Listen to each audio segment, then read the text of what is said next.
and happy holidays to you.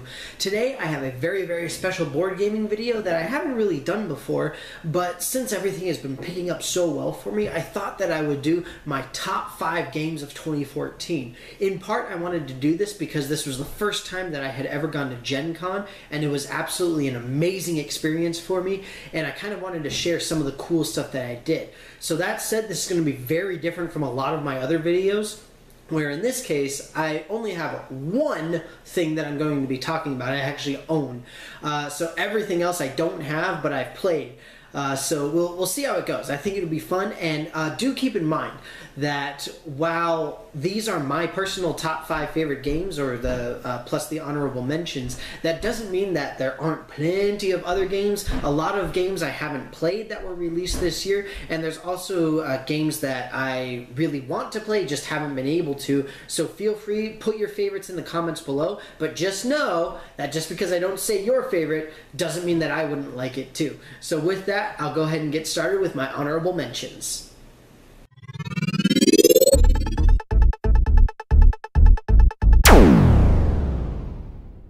My first honorable mention is actually the only game on the entirety of this list that I actually own.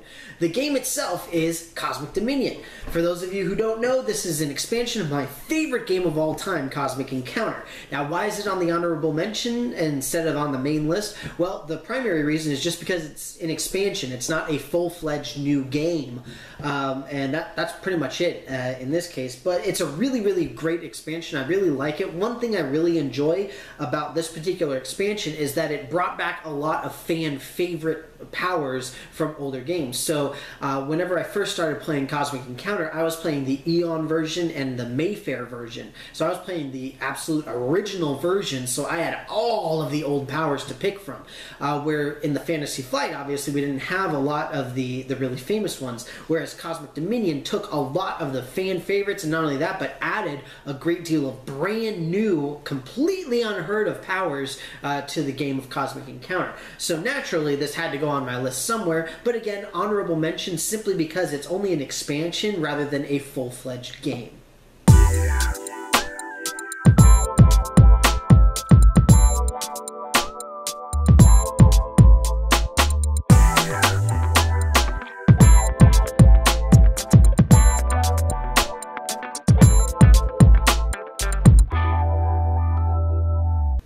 My second honorable mention is another sort of expansion, I guess you could say, in a more broad sense of the term, where expanding on a similar mechanic but making it into a larger game itself. And in this case, a physically larger game, where the game I'm thinking of is the new X-Wings Miniatures Armada.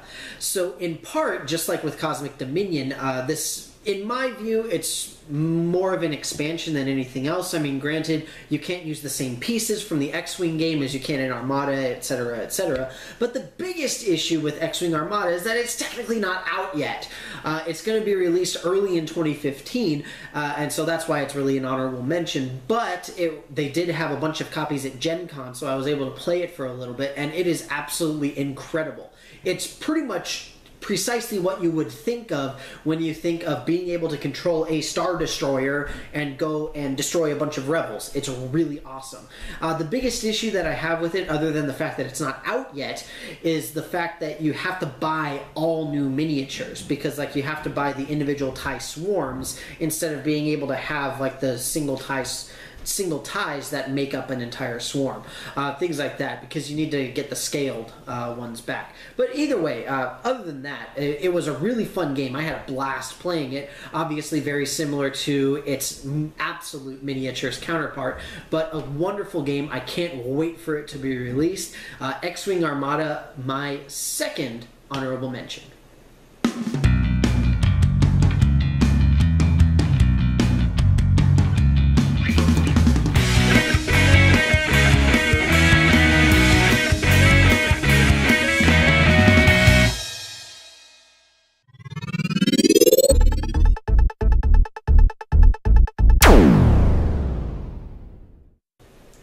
Starting off at number 5, I actually have a game that is relatively appropriate for this particular spot, Five Tribes. This is a really cool game that was released not too long ago, but again, unfortunately I don't own it, but I've played it several times, mostly at my at the board gaming group that I play with, and it's a really fun game. It's very similar if you remember playing a game called Mancala, where the idea is that you have a group of like gems, like polished stones, and you take up the entire thing, and then as you move, you drop one into each thing, and then when you run out, then that's the end of the line. It's a really unique game, and it has a ton of strategy in it, and ranging from having the different colored meeples that perform different actions for you, or not necessarily for you, but in your interest, and going all the way to the individual spaces on the board performing different things as well. One of the biggest issues I have with it, though, is that I think they missed a really great opportunity, because the board itself is modular. It's made up of individual squares, and the problem is that they really should have, I think, printed different things on both sides. I think if they had done that, it would have massively increased the versatility of the game. But as it stands now, if you look at the printed sides, it's not even a back and a front. It's the same. So I don't really understand why that was done. I think, like I said, it would have been much better off if it had been changed and have essentially two unique options, and that way you massively multiply the variations that you can have with the board itself. But it's a great strategic game. It's a lot of fun, and it's something that can be easily picked up by pretty much anybody. It's a very simple concept as well. So very good game, lots of fun. Number 5, Five Tribes.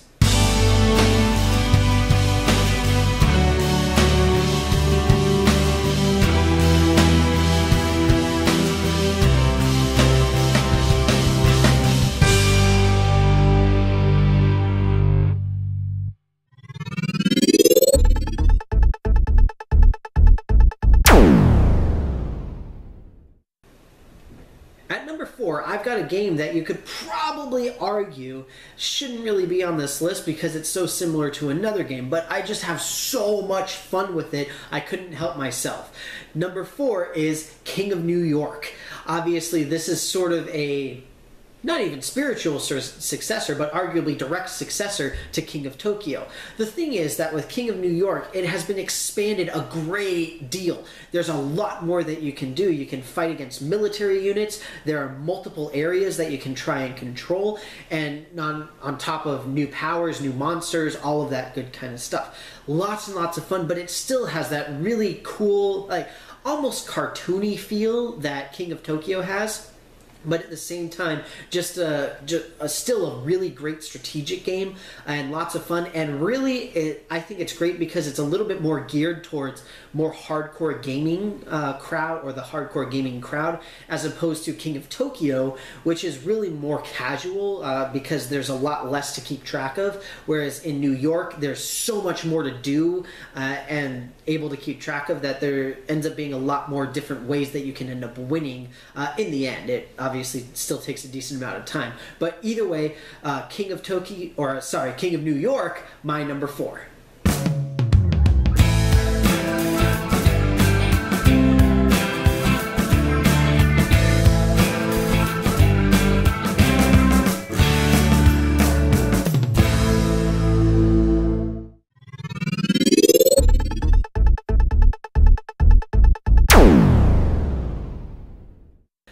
At number 3 is a really fun game that involves a lot of deception, coercion, and not only that, but trying to figure out who is trying to deceive you. The game itself is Sheriff of Nottingham. This is an absolutely incredible game that I'm really sad I haven't gotten to play more. And on top of that, it was only just very recently released. It's a really interesting game where the idea is that everybody is playing as merchants trying to take stuff into Nottingham to sell. Or, and the point is that every round, one person actually plays as a sheriff. And the idea is that you declare your goods. You say, this is what I'm bringing in. And certain goods are illegal to bring in, and other goods are completely legal. So the question is, do you want to be completely legal and only bring in stuff you're allowed? Do you want to take a chance and try to bring in something that you're not allowed to, but you can sell for more money? And then if the sheriff detains you and finds out that you're taking illicit things, then they can actually confiscate it. It's really fun, and it sort of combines a lot of aspects of different games that I really enjoy. So, for example, from Shadows over Camelot, where you have the trader, where they can do a whole bunch of random stuff to you, or any sort of intrigue, like a Resistance is a really good example. Just any intrigue of lying and deceit and all that stuff. But the part that I really, really enjoy about Sheriff of Nottingham is the fact that the role of the sheriff switches every round. So everybody gets a chance to do it, which means that you're not really bogged down in the same sort of way like Resistance. Obviously, Resistance is a very fast-playing game, but you can still have some issues with it, and it's nice because it keeps everything fresh in Sheriff of Nottingham. Either way, very fun game, highly recommended. My number 3, Sheriff of Nottingham.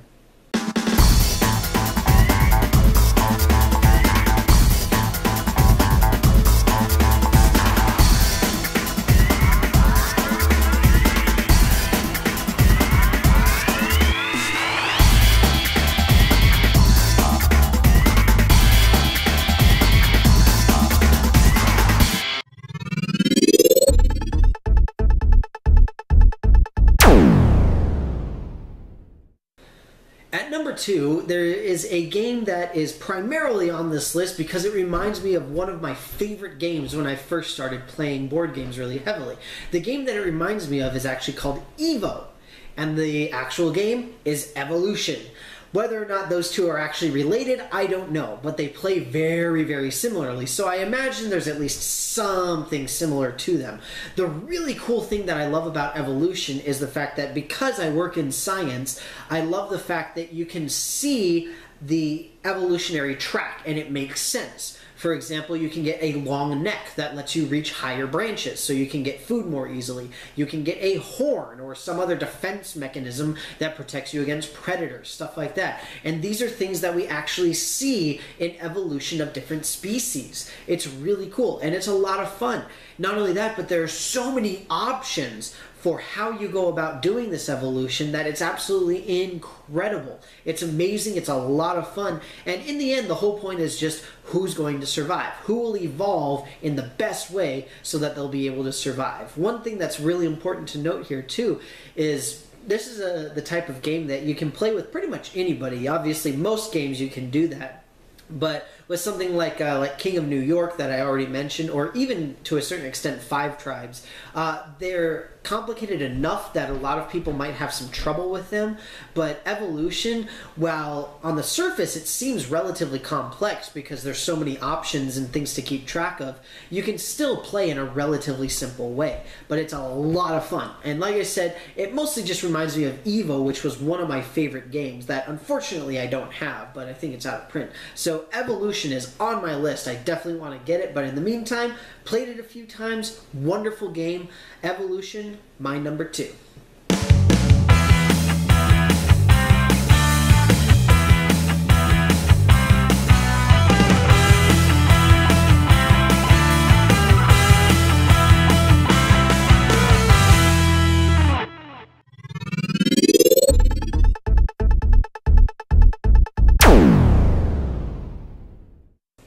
At number 1, I've got a game that unfortunately came a little bit too late for my Halloween special.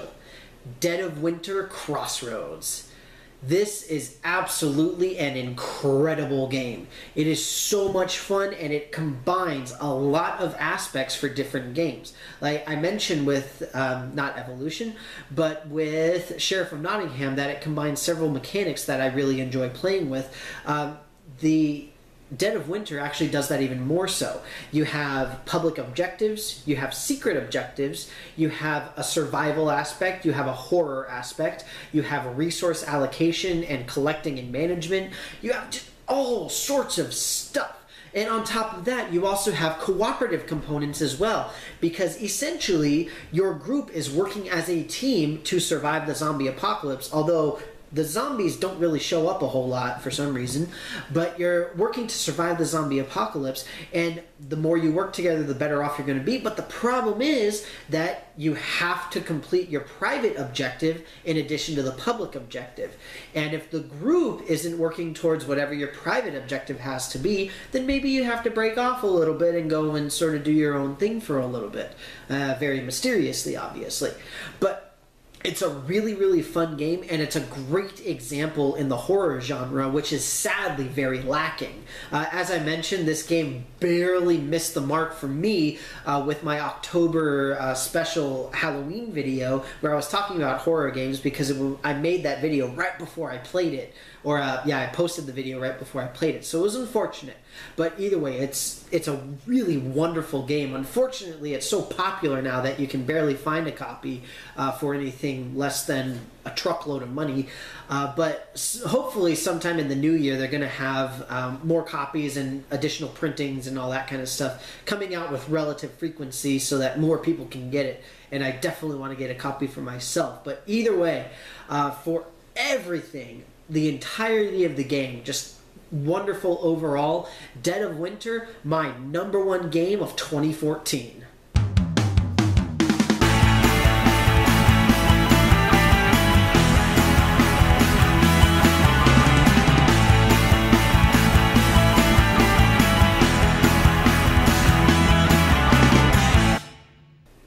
So that's it for my little list of my top 5 favorite games of 2014. First off, I hope that you enjoyed it, and secondly, as I mentioned before, please make sure that you put your personal favorite games of 2014 in the comments below. Again, I certainly have not played nearly all of the games that came out in 2014, and I haven't even heard of all of the games that have come out in 2014. So definitely let me know, let me hear about them, let me read about them. I definitely want all of your opinions. I want to see what you have to say. I want to know what your all favorites are. But with that, once again, thank you so much for watching, and I will see you probably next year. Have a great holiday. Thank you again for watching my video on my top 5 favorite games of 2014. It has been a really great year with a ton of amazing games being released. That said, as I mentioned earlier, I have not played all of them, and I probably haven't even heard of most of them. So please put your favorites in the comments below. If you want to see more of my videos, you can see a few linked at the top, and if you want to see more in the future, go ahead and click on the big giant subscribe button. Thank you very much again, and have a very happy holiday season.